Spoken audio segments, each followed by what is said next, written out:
Bob. Thanks. Thanks, everybody. In years past, if you were going to dive into the deep end of the pool talking about UFOs, you had to navigate a jungle of strange terms and acronyms like NICAP, APRO, CUFOS, CAUSE, MUFON, FUFOR. Today, we have a new batch of acronyms and nicknames to digest, and they are just as confusing at times. ATIP, OSAP, NIDS, BASS, TTSA, the Tic Tac, the Gimble. It's like an alphabet soup. I thought today, considering how daunting some of these terms are, that maybe I might try to sketch out a little roadmap so you have a basic understanding of how these things fit together, which ones were created to do what, which ones may still be alive and what they're up to, and how they came about. And we'll be hearing from some of the people who made them happen. We might want to roll this video, but the landscape, I would say, has changed. Regardless of where things go in the future, they've already changed. In particular, the media landscape. It's an exciting time. I mean, things are changing. The media environment has changed dramatically since December of 2017. And like it or not, whether you like Tom DeLonge or not, or TTSA or not, they changed it. They got the New York Times to do a story in December 2017 about a previously secret program that the Pentagon ran to study UFOs. And because of that story, other media followed. It was the New York Times that made it acceptable for other major news media to do the story as well. CNN and Fox, the Washington Post, countless numbers of local media organizations, newspapers, magazines, etc. That is a big change. I want to thank Bob Brown for inviting us to this event to talk about the changes that are underway. He and I go way back to the point where when we first met, I had brown hair. And I want to thank Bob and Lorian and Melinda as well for their graciousness and hospitality. The kind of changes that are underway, the news coverage changes, have affected my line of work, of course. That's what I do every day. Jeremy Corbell and Matt Adams and I came down here to cover this event as well, to participate in it. We missed the presentations of the previous week because we got in yesterday, but we've heard about it from many of the people that we've interacted with here, and have heard that it's been a week of compelling presentations and personal narratives. And looking at today's lineup, we've been able to see what was happening today. It's been pretty impressive. Rick Doty, when he walked off the stage, I got to say, hey, isn't it nice that you weren't greeted with torches and pitchforks? Because that's sort of how he's been presented over the years, and when he comes to these kind of events, and how he's been portrayed in different books and magazines and articles as some sort of an enigmatic bad guy. But you see, there's another side to it. Jeff Mishlove I did not get to hear, but I think he's sort of symbolic that there are academics, there are professionals, there are scientists who are saying the hell with it. We're going to take a look at this regardless of whether there are professional sanctions involved. It's a courageous leap for persons in their lines of work to investigate these topics, but it's happening. It's unfolding right now. People like Kevin Day and the other folks who have shared very personal experiences about the changes that have happened in their lives over this week. For the first time, a lot of speakers here at this event, for the first time, have spoken in public about very dramatic things that have happened, powerful and spooky events in their personal life, and it's hard to come forward and talk about that stuff. John Barber, I don't know if he's still here, but he's not telling a spooky story, but he's led an amazing life as well, and this event found room for his story as well. As a reporter, I can listen to these kinds of personal stories and report them and share them with the public, and I've done that for a long time. The most dramatic aspects of these unusual paranormal encounters and experiences are difficult to document. I mean, the phenomena, whatever it is, it shows itself to us at different times. We don't know what the rules are. We don't know why it appears to certain people, why it appears at certain places. It is elusive, it is enigmatic, it's hard to pin down, it's hard to document. That's just the nature of the beast. That's what we've got to deal with here. So as difficult as it is to document the personal experiences, the kinds of things that you've heard about this week, you have to try. That's sort of what we did at Skinwalker Ranch. I wasn't part of the investigation. I documented the investigation over years. It was a private investigation funded in the early going by Bob Bigelow, But the activity in the Uinta Basin didn't start with Bob Bigelow. It didn't start with NIDS. It didn't stop with Bass, the government study that followed. It's been going on there as long as people have lived in that basin, 250 years or so, as long as people have been writing things down. They've had those experiences, flying saucers, paranormal activity, Bigfoot, cattle mutilations, things of that sort have been going on there. The fact is Skinwalker Ranch, which we'll touch on a little bit today, is probably the most intensely scientifically studied hotspot in history. There's nothing, I think, special about that ranch that isn't also true for the larger Uinta Basin. The same things that have been reported that ranch have been reported in a much broader area, but the fact is that what's different is that that ranch was studied not once, but twice, and now is undergoing a third study as well. Again, evidence is tough to come by, but it's worth trying. You know, when I started down this road some 3 decades ago, I decided that my focus would be on the government, looking for the paper trail, trying to find evidence of programs, military or otherwise, or intelligence programs that were involved with the study of UFOs, figuring, all right, I can't go out and find flying saucers. I don't know when there's going to be some kind of a mutilation event, but I can at least try to dig into the government evidence, the paper trail, and see if there is a way to verify that these programs were real. It's a small niche when you consider the vast umbrella of different kinds of experiences that have been discussed at this conference this week. I mean, the UFO part of it is a tiny part of the mystery. And I think that is a major point that I want to make here today, is that the programs, the government programs we're going to talk about, recognize that along the way about 10 or 12 years ago, that if you only study flying saucers and objects in the sky and nuts and bolts flying craft, you're not going to really get to the heart of this mystery. And that's sort of what we're going to go down the road looking at today. This is an endeavor that is fraught with peril, both personal and professional. For academics, as I mentioned, it's kind of risky to go ahead and take this seriously. It's certainly still true in my line of work, even though the media environment has changed somewhat. You got to deal with a character assassination and recriminations, and it's kind of amped up in the last year or two. We have a new recent wrinkle, the wrath of the spurned ufologists, the debunkers, the jilted, scornful warriors of the internet, who bravely and courageously joust with and smite perceived dragons, sort of dishing out mighty insults and attempts to intimidate people who are trying to understand what's going on with them, or want to share their stories with the world, but they pop their head up on any of these various social media platforms and get pummeled right off the bat. It's sort of a microcosm, I think, of our times. The anger and hostility that have sort of exploded into all aspects of public life. Ufology, of course, has always been contentious. You've always had turf wars and backbiting and arguments and accusations about who's a CIA agent and who's disinformation agent and things of that sort, but it's never been quite like it is right now. You know, on Twitter, the twitfologists will jump all over somebody who wants to tell their story. You know, they're fearsome and mighty.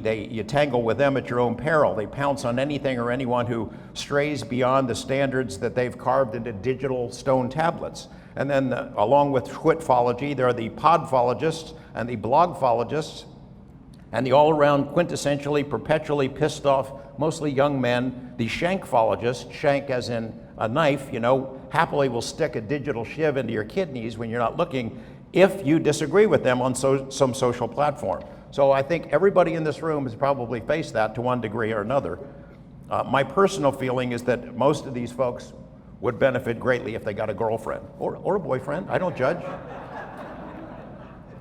I thought today I would share with you sort of the informational foundation that I've acquired, a lot of it recently, but it's also the fruit of many years of work and developing relationships and a sense of trust with people who have become key players, whether you like it or not, whether you trust them or not, or you have suspicions about them or not. They have become key players in programs that are real, that are tangible, and that are still underway. And I think that you'll see what the benefit of that is. I'm going to roll this video. So 1 year ago, I made this trip to Washington, D.C. at the invitation of Senator Harry Reid. It was St. Patrick's Day 2018, and I already knew a little bit about ATIP and OSAP and what they'd been studying and where the money came from and how the program was created. I did this sort of spy thing where I changed hotel rooms and I changed taxis, and I was making sure I wasn't followed, and if there was ever actually anybody following me, they must have thought I looked ridiculous because it was way over the top. But I ended up having a meeting with Senator Reid and some other people who were directly involved in these programs, and they gave me a download. And this is some of my cell phone stuff from this trip. And I thought I knew a lot about these programs on the way there, and realized that I only knew a little tiny bit. So yeah, I saw some of the sites. That's the Jefferson Memorial, which is my favorite because he was such a great and passionate writer. The purpose, as I said, is to learn about these programs. So we all know about ATIP, but in reality, there was something before that. Well, that was just me showing off because I was wandering around. I was really excited to be going to this meeting. I sat down for a couple of hours with Senator Reid and other people whose names they don't want to be known, and they sort of brought me up to speed on how ATIP was created, how its predecessor was underway for a number of years. It coexisted for a long time. People in this room, people who investigate this topic, may have suspected for a long time that there was some kind of a program that still existed. You know, we have all heard that Project Blue Book was the end. In 1969, it ended, and the government was done with UFOs. They closed up shop, and the reason they closed it down is because there was no evidence that it involved national security, and we all knew that was baloney because of the stories that we've seen that are really well documented. For example, UFOs over nuclear missile bases, UFO encounters with the military installations and atomic facilities, things of that sort that have been well documented over the years. There are cases that involve national security. So at the end of Blue Book, of course, this General Bollinger, this memo said, all right, any cases involving national security will continue to be investigated in the regular way. Well, what the heck was the regular way? We didn't know. Well, now we do know at least a little bit of it. And one of the regular ways was a program called ATIP. So I went on this trip, I learned this stuff about ATIP. I had known a lot about it before, but I got this briefing about this alphabet soup of different programs, how they began, what they studied. December 2017, the New York Times breaks this story about ATIP. Now, I had known about it for a long time because I lived in Las Vegas. I knew Bob Bigelow, I knew Harry Reid. We had talked about UFO stuff and what was going on. So when I was told the New York Times is going to break the story, I'm kind of ticked off about it because, hey, I've been sitting on this for a long time. Why don't I get to break the story?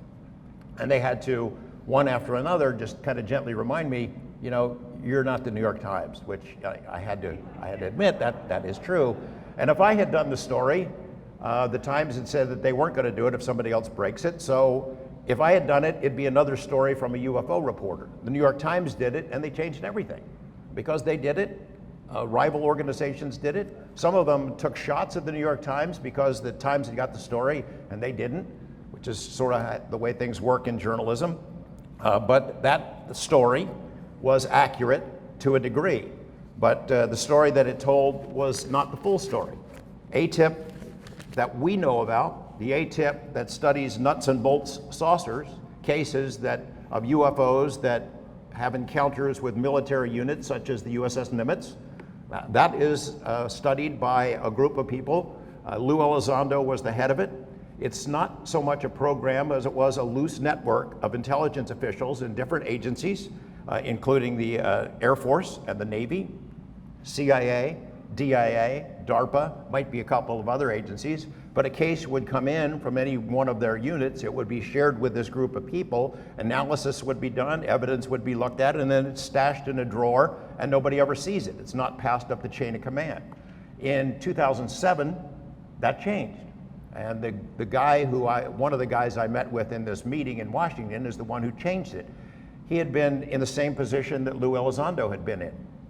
And his name is just not out there, but he grew frustrated with what was happening with the phenomena, and he suspected that UFOs flying around in the sky, buzzing our military units every once in a while, is not the full story. It did not, even if you could solve that part of the mystery, it wouldn't solve the bigger part of the picture. So he grew interested in Skinwalker Ranch, and he had read the book. that Colin Kelleher and I had read. And he read that book, and after he read it, he called up Bob Bigelow. He said, actually, he wrote him a letter and said, hey, can I go to the ranch? Can I look around? I'm with the DIA. Bigelow says, come on out to Las Vegas and I'll take you. And that's what happened. He flew to Las Vegas, they flew on Bigelow's jet, went to the ranch. This guy's not there 15 minutes and he has an experience. And I'm not going to go into detail. I'm hoping that he's going to maybe come forward at some point and describe what his experience was, but it was just for him. There were other people in this room, in the encounter. He was the only one who could see it. He's the only one that had an angle on this thing that appeared, and he's pretending that he's not seeing it, but it's right out of the corner of his eye. He doesn't say anything until he leaves the ranch, and he gets off and he asks Bigelow if he had seen it. He had not. The other people who had been in the room had not seen it. He flies back to Las Vegas, goes back to Washington, D.C., goes right and looks up Harry Reid, and he tells him about it. Now, Reid had some experience in these matters that I'll get into in a little bit. But as a result of that conversation, Reid, who had an interest in UFOs and had maintained that interest over many years, and I can attest to that personally, called in a couple of his friends in the Senate, Daniel Inouye and Warren Stevens. They had a conversation in a secure room, and they decided to provide some funding for a much broader study, something that looked at beyond flying saucers, that looked at other paranormal aspects, supernatural aspects that we would not normally associate with aliens or ETs, assuming that that's what this is, which I'm not sure anyone knows for sure. And that is how AAWSAP was born, the Advanced Aerospace Weapons Systems Application Program. So you didn't see that term in the New York Times story, but that's what the program was called in the beginning, AAWSAP. And the $22 million that was spent that you saw did not go to the ATIP, the study of flying saucers, the program in the Pentagon. It went to Bob Bigelow. It was put out in a contract. It was advertised on the federal network. Bigelow was the only one who applied for the bid. That was in 2007 is when the groundwork was laid for it. 2008 is when the contract was awarded. And it made sense that he would get it. For one thing, he was willing to put up the facilities. He was willing to pay for buildings and changes to buildings. He spent $1 million of his own money preparing for this. The money came in, and I know there are a lot of questions about $22 million, which to Bob Bigelow, a billionaire, is not a lot of money. He hired 54 people at one point. The names of a lot of those people, you can find them online. He advertised online for scientists and investigators. And he hired them, and he set them to work. And some of the work that they did was at Skinwalker Ranch, and a lot of the work was creating a gigantic database, maybe the biggest UFO database in the world. It included personal investigations. They sent out investigators to UFO hotspots. They get reports and do these saturation investigations to try to figure things out. Some of the stuff is very dramatic, involving medical effects on people, deleterious medical effects on people who encounter UFOs, other kinds of paranormal or supernatural phenomena. It was a gigantic database that included data that was acquired from foreign governments. It analyzed incidents like the Tic Tac, not just Tic Tac, but other dramatic incidents like that.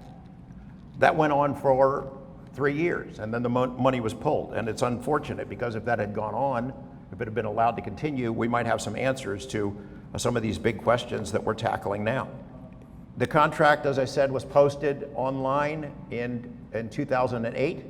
A week after it was awarded to Bob Bigelow, if you had been paying attention, there was a trail of breadcrumbs of what was going on. Because a week after the contract was signed, he came on to Coast AM with me, September 28th, of that year, in 2008, and he announced it. He announced the creation of BAS, Bigelow Advanced Aerospace Weapon, I forget what the acronym, Bigelow Advanced Aerospace Systems, yeah, there it is.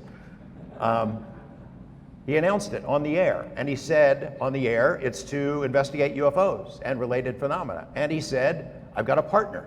We've got a partner, we've got a sponsor. Didn't say it was the DIA, but that's who it was. And he said it on the air, and nobody paid attention. In that same interview, he talked about, look, I don't think disclosure is going to happen. He thought that the best thing we could do is get confirmation. And one way you get confirmation is by studying this stuff. by studying it, taking it seriously, looking for evidence, unleashing scientists and investigators to get to the bottom of it, which is what he did in this program. There were other breadcrumbs as well. You might recall the FAA announced the policy that any pilot sightings, any airplane sightings involving UFOs should be directed to Bigelow Aerospace. Kind of a big clue there that something was going on. And yet, you know, the world didn't really pay much attention to it. The program was canceled a couple of years later, despite the best evidence and efforts of Senator Harry Reid and others. I'll give you a little insight into what they did. The scientist who wrote the proposal for Bob Bigelow that went to the DIA was Dr. Hal Puthoff. You heard Rick Doty talking about Hal Puthoff earlier today.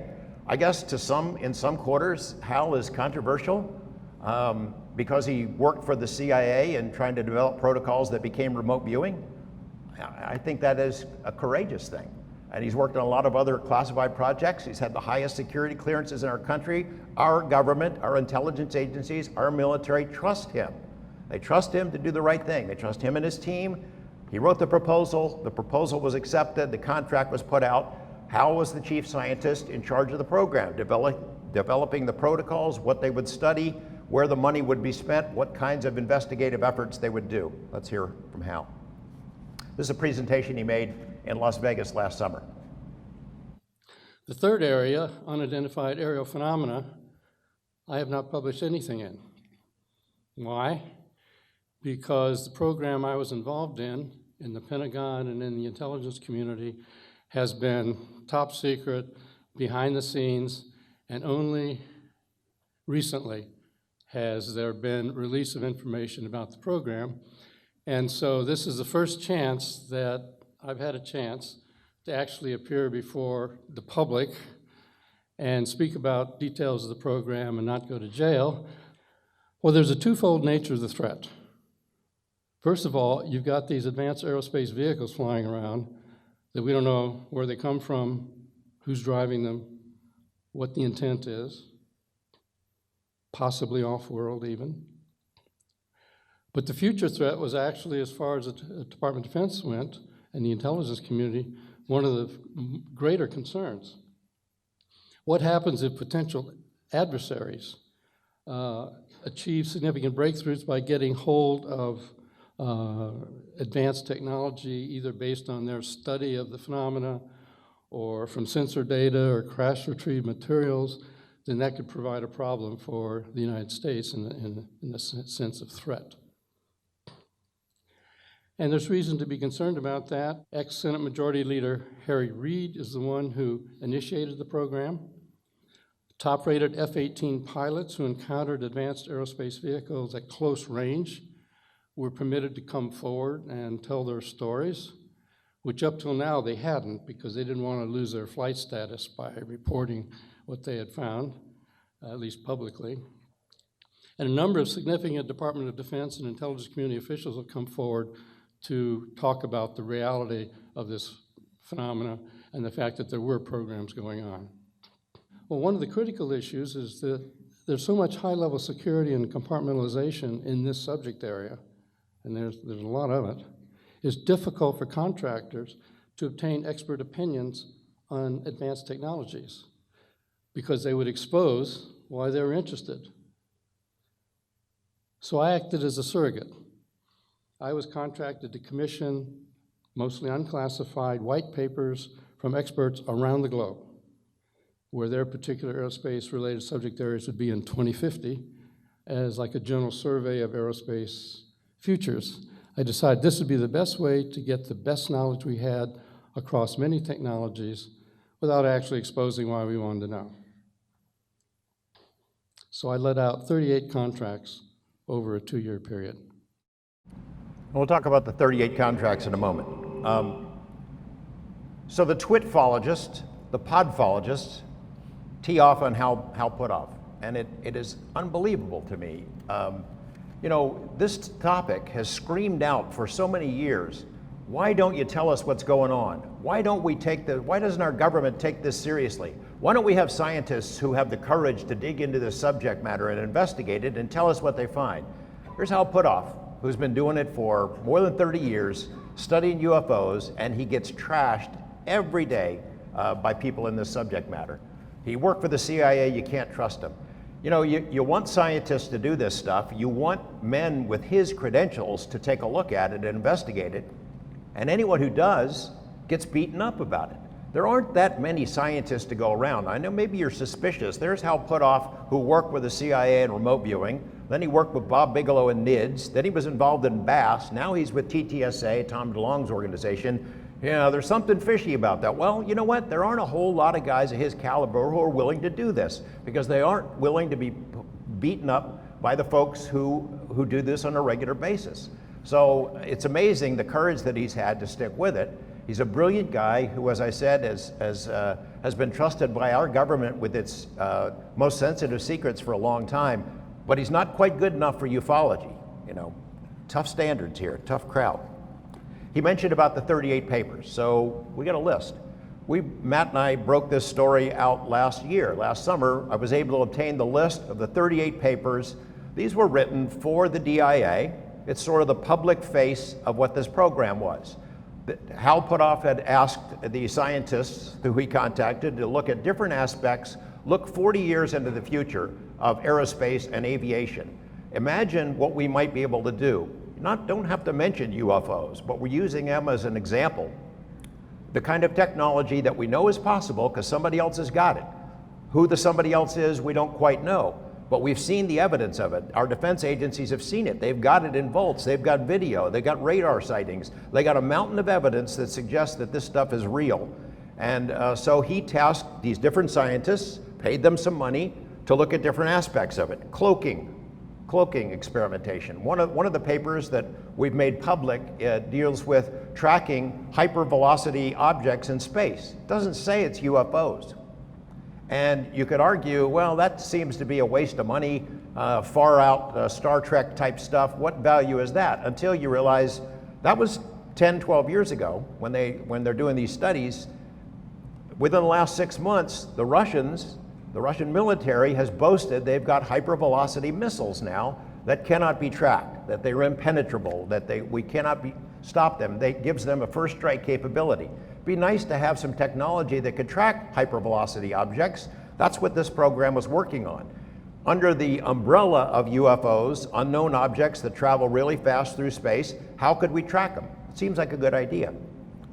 I have seen statements from the DIA in the last 2 weeks in response to statements made or questions submitted by ufologists who don't like this program, who don't like the stories that have been done about it, and they're looking for any kind of support to the point where they will trust the Pentagon to tell them the truth over people who worked in the program directly. So the Pentagon has said, the DIA says, no, all we did was have those 38 papers, they got nothing to do with UFOs, we've never overseen a UFO program. That is baloney.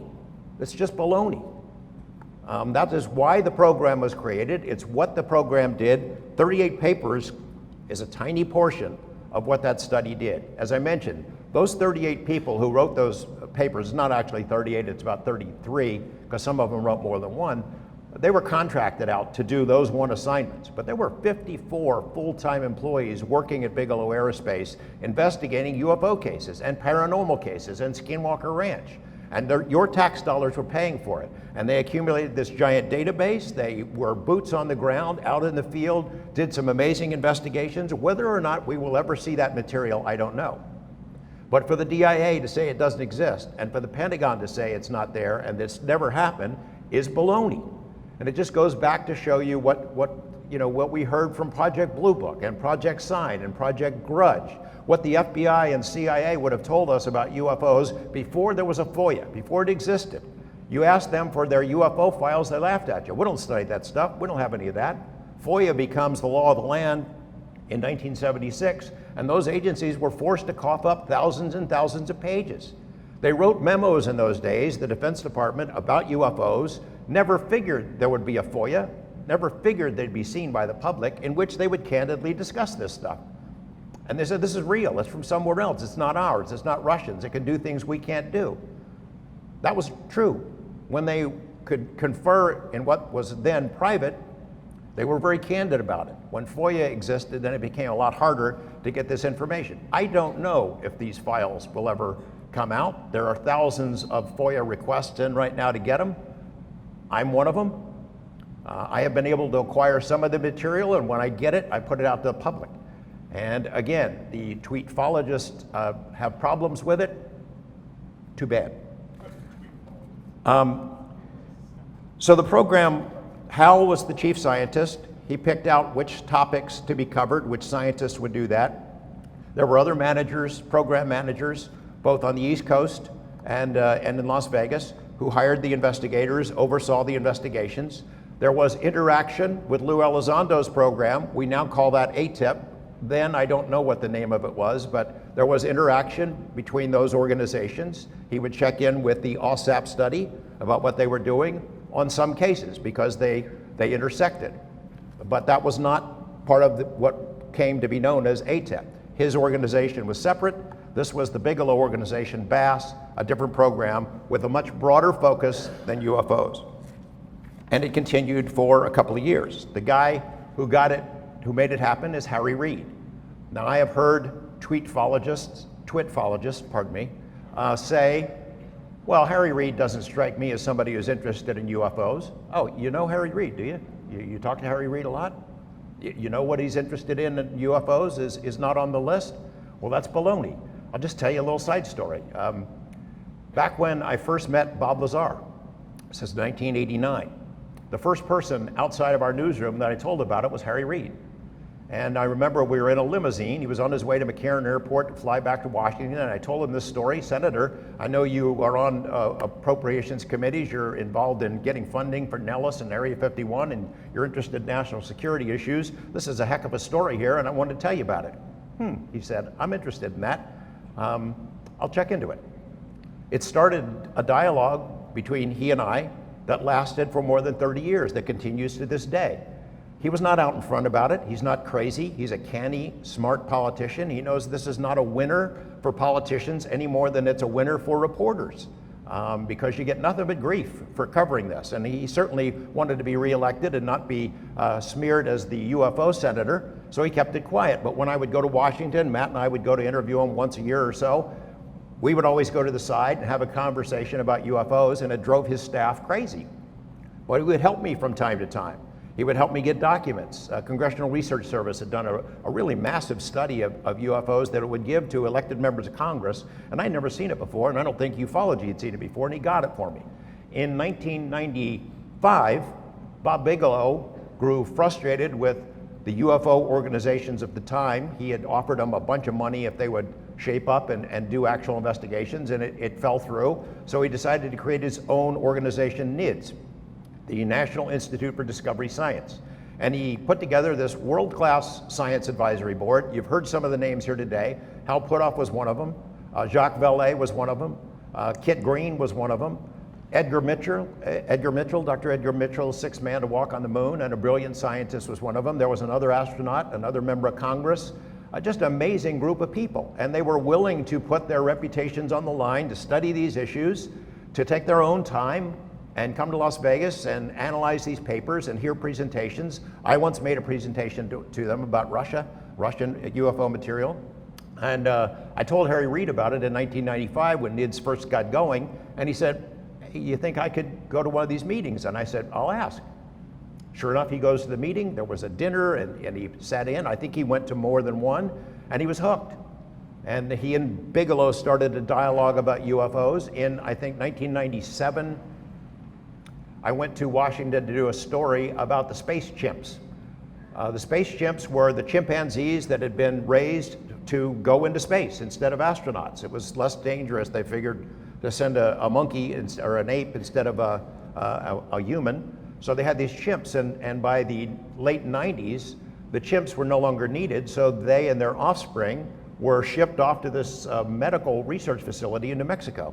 And they're being injected with diseases, and it was just a terrible, terrible thing. And I got wind of it. I'd been doing some stories about chimpanzees and captive chimps in people's backyards, and I wanted to do a story on it. And I asked Harry Reid for help. He said, sure, I'll help you. Come back to Washington. I want you to meet somebody. And I go back to Washington, and the person he wanted me to meet was John Glenn.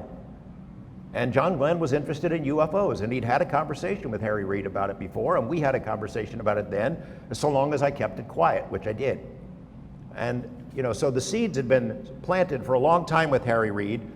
His interest in UFOs was real. It continued for many years. It continues to this day. So when this DIA guy comes to him after visiting Skinwalker Ranch and said, we need to look into this. This is, who knows if it's national security implications, but it's weird. It's inexplicable. We believe it's related to UFOs. We need to widen the study and the parameters of the study and look into this. We're never going to understand it, just studying flying saucers, cases that come in now and then because the Nimitz sees it or something like that. So Reid agreed. We'll hear a little piece of Harry Reid's from the first interview he gave 2 days after the New York Times story. He went on camera with us, and this is what he talked about. I just had such admiration for those two men. So, and it was an easy meeting. Why? Because I said, gentlemen, I have been following for a number of years these unexplained aerial phenomenon. I don't know what they are, and I want to study it. And Stephen said, and that's why I said it was an easy meeting, he said, I've been waiting for decades for someone to ask me to do something about this. He said, I was a pilot during World War II. And on one occasion, I'll never forget, he said it was like yesterday. I was flying, and there was an object next to me. I could not get rid of that. I couldn't. I slowed up, it would be there. I speed up, it would be there. I would dive, it would be there. He said, I called, nothing on radar. He said, I am a very, very calm, combat pilot. But he said, that disturbed me. I could never, ever figure that out. And he said, when I got back, like everybody else, I wasn't going to say anything. Something was wrong with me. And he said, so what do you need? And that was the beginning of how we got this program started. How did it proceed from there? Securing the appropriation, all that stuff, how does it work? It was done. Boom. When those two men wanted it, it was done. It was all over with. Are you glad the story's out? Yeah, I'm very glad. Because now we have scientific evidence, because of the studies that was done because of the actions of Inouye, Stevens, and Reid. We have now scientific study that has done something that needed to be done for a long, long time. We've documented all these observances. We have situations where we have, in northern part of America, we had missile bases that, how many were stationed there? I don't know how many was on it, but it's all in documents. But scores and scores of mostly men up there would come out and look up there, oh, I don't know what that is. And they wouldn't leave. The communications in the missile defense installation was shut down. Didn't happen once, more than once. We have things in ships at sea. These things in the water, what is that? They can't get rid of them. There's nothing on radar, because why? Because the whole communication system on the ship's dead. This is all documented now. And now we can have pilots and shipmasters who see these strange events report it back to their superiors, because they're not crazy. It's been happening for a long time. So why shouldn't we study this?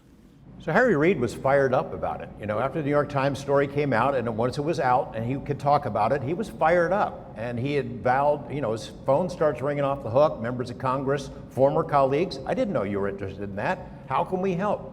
And he was willing to take a dive in there. He's not working for Bob Bigelow, he's out of office, but he's willing to take a shot and try to move this ball down the field. In May 4th of last year, I'm on my way to his house. I'm in my car driving, and I get a call from him. He says, we're gonna have to cancel our appointment because he just returned from a medical screening, and he said, the doctor spotted something. So I said, okay, Senator, I'll talk to you later. And it was 10 days later, I get a call from him. He's at Johns Hopkins on the East Coast, and he had pancreatic cancer, which is like 95% fatal.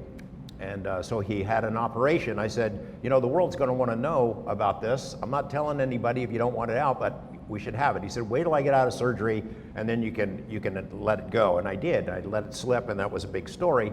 And then it didn't look like he was going to make it. In fact, the New York Times sent somebody out even after the cancer was gone. And Reed had a tough time dealing with chemotherapy. Bones in his back were breaking. People pretty much wrote him off that he was a goner. But this guy's tough. I mean, he may not look tough, but he is tough. And he's smart, and he beat it. And he's, he got through it, and now he's fired up again about the topic. We interviewed him about a month ago, in which he shared a lot more information, and you'll hear some of that in just a moment. But for those naysayers, for the twitfologists who complain, Harry Reid doesn't care about UFOs, this is all made up, or he wanted to do a favor for his friend Bigelow. I happened to find something the other day as Matt and I are going through our files, an interview that I did with Harry Reid, November 1989, on the same day that Bob Lazar's story was going to break. We did a live interview with Harry Reid and talking about UFOs, and he acknowledged that we had had these conversations. He acknowledges that he had talked to John Glenn about it, and he remembered the Bob Lazar story. And let's just play the clip for those of you who don't believe he's been interested in it for a long time. I think, as you're aware, Senator, this week we've been taking a look at UFOs and some of the evidence surrounding that. What we found is perhaps not all government agencies have been completely on the up and up with the American people about what they know. I'm wondering what it would take, whether there'd be any appetite for Congress to jump back and take a look at the subject. George, in the past, Congress has looked into this. There have been congressional hearings on this subject before. And I have, in fact, I'm going to do it tonight. I'm going to watch your tapes. They've recorded those for me. And if they're as good as some people say, we might have to look at it again. Well, what you're going to see tonight is a man who says he worked for the Navy on flying saucers here in Nevada, that he's been threatened and harassed, that he was told he could sign away his constitutional rights. Could something like that actually happen? Would there be any kind of protection for him? Well, I was referring to the past episodes. I'll look forward to the one tonight. George, I'll have to look at this. I have heard about this exact story. I've heard about it as kind of a preview of your program. I'm visiting with you once before. I'm anxious to get the facts. I think it's something we should look into, and I think John Glenn's Government Operations, this would be the appropriate committee to look into this. Well, what do you know? What do you know? 1989, Harry Reid's interested in UFOs. OSAP, Reid gets the money for it. Contract is put out. Bigelow gets awarded the contract. There's only one other company that was sort of interested, and that was Lockheed. But they didn't put in a bid for it. That looks like it's rigged. You can believe what you want. This was no bargain for Bigelow. He spent way more money than he got from the government because he was interested in it. And he provided the facilities and money up front. And after the program's money was taken away, he kept it going for a year. And if it was still going, I think we would be way further down the road in understanding these mysteries. The person, of course, that we know as the face of ATIP, that's the name that OSAP evolved into, is Lou Elizondo. Now, somewhere along the way, OSAP became ATIP. I know it happened by 2009 because Senator Reid sent a letter to the Secretary of Defense. We made that letter public earlier this year, in which it might have been last year, he says that he wanted to take the program and make it a special access program. Not so much for secrecy, but for a couple of reasons. One was to take it outside the regular Pentagon budget process where people could pilfer the money, so he didn't have to fight for the money every year. But secondly, so he could gain access to special materials, other programs. So you've heard people talking about this. We've reported a couple of times that ATIP is one of several programs. And I think that there are several underway right now, as many as 4 is what I've heard. I don't know the names of the other ones, but Senator Reid confirmed in an interview that you'll hear in just a couple of minutes that that's what he was trying to do with the Special Access Program, is gain access to the materials that were kept top secret in these other programs. In the meantime, OSAP became ATIP, and it may just be somebody just renamed it along the way, but I asked Lou Elizondo about it in the second interview we did about the confusion over the name, and here's what he said. In essence, in 2007, the initial program was called a WSAP program. And it was that name for about 9 months. And that program was later refined. It was a bit of a shotgun approach to the phenomena.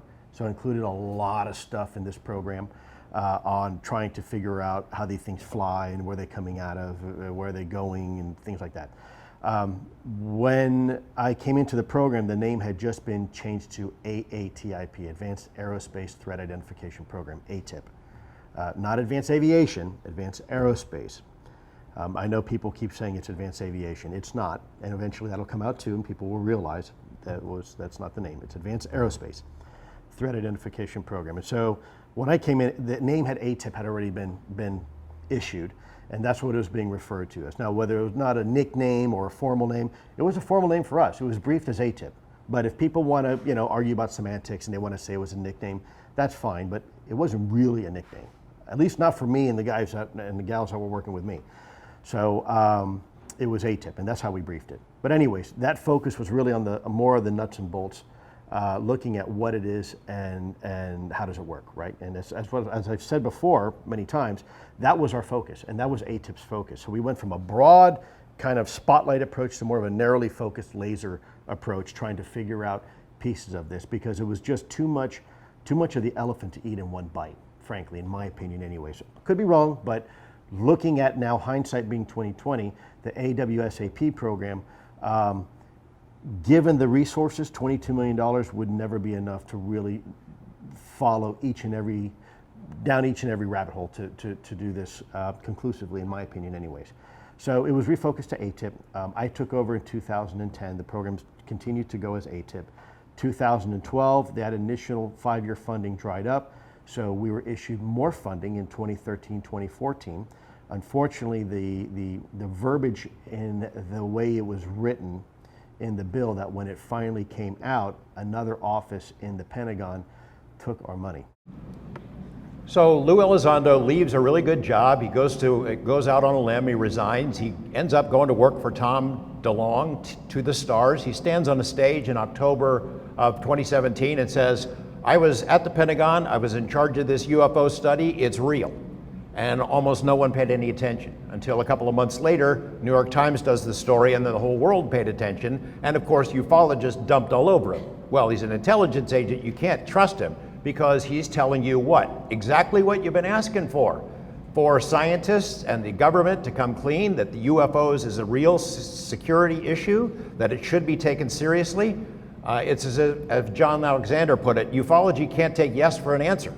To say that it's real, that it needs to be studied. What's wrong with that picture? I don't know. I'm going to play one more clip for you from Harry Reid, where he discusses the special access program idea that he tried in 2009. It failed, and what his motives were. So we'll play this and then move on. The U.S. Navy pilots who encountered tic-tac-shaped objects off the coast of California in 2004 were flummoxed by the astounding technology of the unknown intruders. So were the pilots who encountered the so-called Gimble UFO in 2015 off the coast of Florida, as were pilots and sailors in dozens of similar incidents. These kinds of cases inspired Senator Harry Reid in 2007 to initiate a secret military study of UFO encounters. Reid publicly acknowledged the study last December. George, I think these studies are so loaded with information. The reason I say that is that we learned a lot. Reacting to news stories about the now canceled study called ATIP, Pentagon spokesperson said the study didn't learn much. But that's not how Reid described the program in this 2009 letter to the Deputy Secretary of Defense. The letter is not classified, but a footnote says it is exempt from disclosure under FOIA. Only 14 people were copied, all of them with security clearances. In the letter, Reid said the DIA study to that point had focused on, quote, advanced aerospace threats and disruptive aerospace technologies, that the ATIP study was already a success, and that exotic technologies could be catastrophic if ever used by our adversaries. Lou Elizondo, who was in charge of ATIP until he left the Pentagon last year, was surprised we had a copy of the letter, but acknowledged it is legit. Yes, I have read that letter. I think that letter portrays a very compelling picture to the Department of Defense that the preliminary results of the ATIP program were warranting an increase in the protection of that information. Although Elizondo was instrumental in getting the release of 3 Pentagon UFO videos, the files and reports generated by the ATIP study have not been made public, and he's not authorized to spill the secrets. Elizondo now works with To the Stars Academy in California. One of his colleagues, physicist and longtime CIA consultant Dr. Hal Puthoff, recently told a science group in Las Vegas the existence of the formal study allowed reluctant witnesses to step forward. And a number of significant Department of Defense and intelligence community officials have come forward to talk about the reality of this phenomenon and the fact that there were programs going on. Elizondo declines to name names, but says there's no question ATIP produced valuable intelligence. Absolutely was successful. It was absolutely successful. That is undeniable, to the point where that point was raised to senior levels of the Department of Defense. So why would Pentagon spokespersons claim the study produced little? The right hand doesn't always know what the left hand's doing. They try.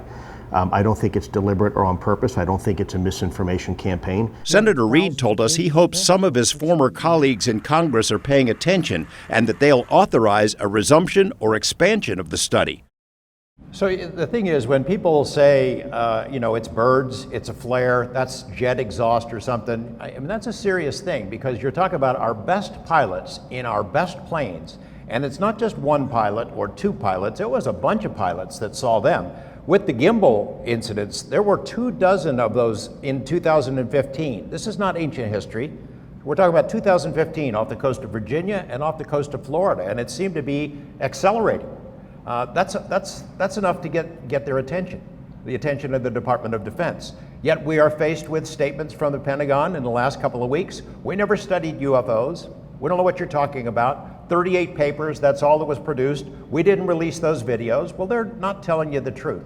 The thing is, if pilots like Dave Fravor are wrong, and our best sensor systems are wrong, and it's not just radar on the ships, there was airborne radar, multiple sensor systems. I think Kevin and the panel must have talked about that earlier this week. There's a lot of evidence and indications that this was an actual craft from somewhere else doing things that we can't do. That's a serious thing, and I'm glad it was being studied, and it should be studied some more. You know, skepticism is a good thing, especially in this field when you're dealing with a lot of crazy stuff and far out claims. Skepticism is good, but skepticism, as we've learned from UFO debunkers over the years, it's a bad thing when you don't wait to hear the evidence, when you make up your mind because you're angry about something or you've already decided that can't be and therefore it isn't, which is the kind of tactics that have been used in these cases in dealing with the information that we're talking about on ATIP and OSAP. Those studies were a good thing. We need to do more of it. Skepticism is fine. Hostility, preordained hostility, is not a good thing. It's the same as the old debunking, and we deserve better. You know, this is supposed to be fun. I can remember back to when I first started on this stuff. It's fun. You know, it's one of the reasons I stuck with it. It's so damn fun, you know, traveling around and talking to people and hearing these experiences and digging into these mysteries and trying to track down the paper trail and document it and figure it out. It's a journey of discovery. It's like being on the Santa Maria or the Nina or the Pinta or the Starship Enterprise all rolled into one. It's fun. It's supposed to be fun. And, don't let debunkers or the tweetologists ruin it for you. Dig into it. Thank you.